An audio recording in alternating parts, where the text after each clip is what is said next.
साथियों, एक भारत श्रेष्ठ भारत की भावना देश की एकता, देश के विकास के लिए बहुत जरूरी है और निश्चित तौर पर खेल इसमें बड़ी भूमिका निभाते हैं।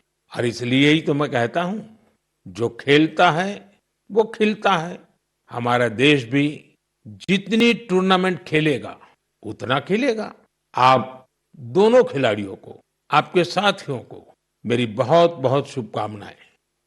मेरे प्यारे देशवासियों, आपने यूपीएससी का नाम तो जरूर सुना होगा। ये संस्था देश की सबसे कठिन परीक्षाओं में से एक सिविल सर्विसेज का एग्जाम भी लेती है। हम सब ने सिविल सर्विसेज के टॉपर्स की प्रेरणादायी बातें अनेक बार सुनी है। ये नौजवान कठिन परिस्थितियों में पढ़ाई के बाद अपनी मेहनत से इस सर्विस में जगह पाते हैं। लेकिन साथियों, यूपीएससी की परीक्षा की एक सच्चाई और भी है। हजारों ऐसे उम्मीदवार भी होते हैं जो बेहद काबिल होते हैं। उनकी मेहनत भी किसी से कम नहीं होती, पर मामूली अंतर से वो अंतिम सूची तक नहीं पहुंच पाते। इन उम्मीदवारों को दूसरी परीक्षाओं के लिए नए सिरे से तैयारी करनी पड़ती है। इसमें उनका समय और पैसा दोनों खर्च होता था। इसलिए अब ऐसे होनहार विद्यार्थियों के लिए भी एक डिजिटल प्लेटफॉर्म बनाया गया है और इसका नाम है प्रतिभा सेतु। प्रतिभा सेतु में उन उम्मीदवारों का डेटा रखा गया है जिन्होंने यूपीएससी की अलग-अलग परीक्षाओं के सभी चरण पास किए, लेकिन अंतिम मेरिट लिस्ट में उनका नाम नहीं आ पाया।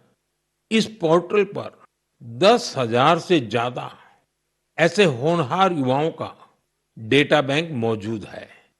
कोई सिविल सर्विस की तैयारी कर रहा था, कोई इंजीनियरिंग सर्विस में जाना चाहता था, कोई मेडिकल सर्विसेज के हर पड़ाव को पार कर चुका था, लेकिन फाइनल में उसका सिलेक्शन नहीं हुआ। ऐसे सभी उम्मीदवारों की जानकारी अब प्रतिभा सेतु पोर्टल पर उपलब्ध कराई जा रही है।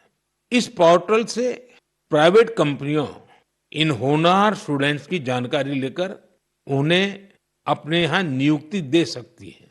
साथियों, इस प्रयास के नतीजे भी आने लगे हैं। सैकड़ों उम्मीदवारों को इस पोर्टल की मदद से तुरंत नौकरी मिली है और वो युवा जो मामूली अंतर से रुक गए थे, अब नए आत्मविश्वास के साथ आगे बढ़ रहे हैं। मेरे प्यारे देशवासियों, आज पूरी दुनिया का ध्यान भारत की तरफ है। भारत में छिपी संभावनाओं पर दुनिया भर की नजर है।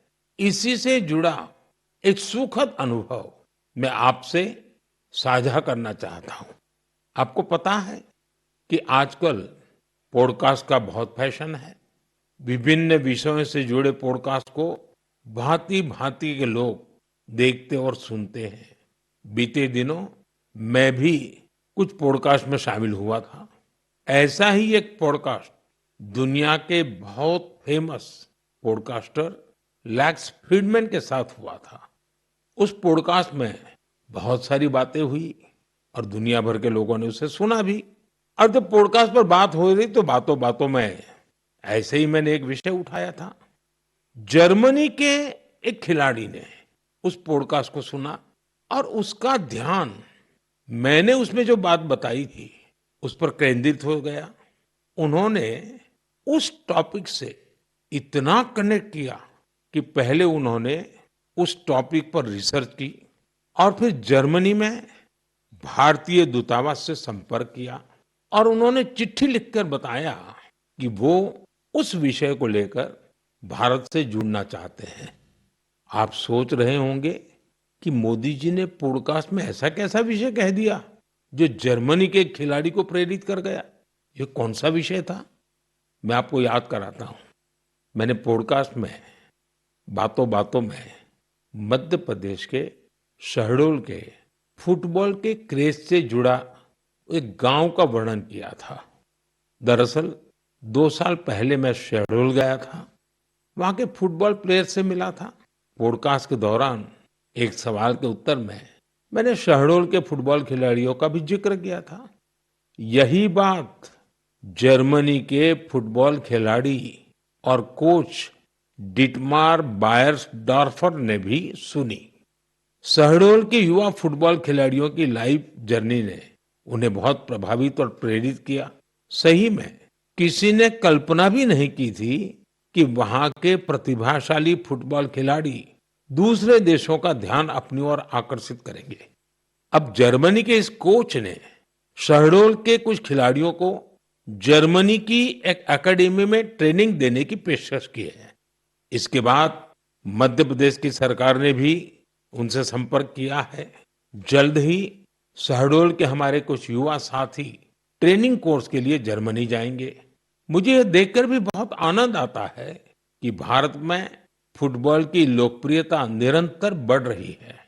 मैं फुटबॉल प्रेमियों से आग्रह करता हूं कि जब समय मिले वे शहडोल जरूर जाएं और वहां हो रहे स्पोर्टिंग रिवॉल्यूशन को करीब से देखें।